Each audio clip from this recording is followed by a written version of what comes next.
In the quiet folds of medieval Japan, where mist clung to the mountains like memories too heavy to vanish, a boy named Haru entered the temple gates, his hair freshly shorn, his eyes wide with a mixture of fear and wonder, and from the very first day he felt the weight of a world that was both holy and unforgiving pressing down upon his small shoulders, for though he was called Chigo, a youthful attendant destined to learn prayers, copy sutras, and serve tea to the robed monks, he quickly realized that beneath the golden statues of the Buddha and the echo of gongs at dawn there lay another silence, one heavy with longing, restraint, and contradictions that no scripture could resolve, and this silence followed him everywhere, in the stares of older monks who gazed too long, in the way whispers curled around his name when he passed through candlelit corridors, in the loneliness of nights when the mountain wind rattled the wooden shutters and he wondered whether his life belonged to himself or to the temple.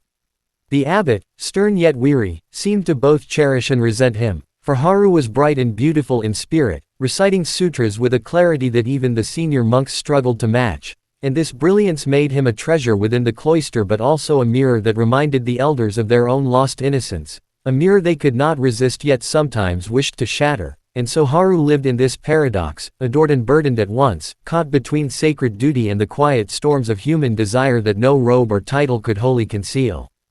Days passed with rituals, cleansing the altars, sweeping the garden paths, carrying bowls of rice to the chanting halls, but within those ordinary tasks lay extraordinary lessons, for Haru began to see that every smile held shadows, every act of kindness was tinged with hunger, and every moment of peace trembled with the possibility of collapse, like the fragile flame of a lantern struggling against the wind.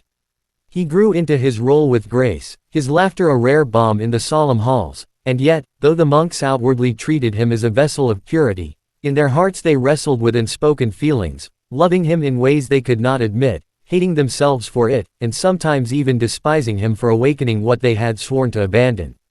Still, Haru endured, his spirit sharp as a blade yet soft as falling snow, and he came to realize that the temple was not merely a place of prayer but a stage where the eternal drama of human weakness unfolded, a reminder that enlightenment was not a sudden blaze of light but a long, weary road littered with temptation, conflict, and regret.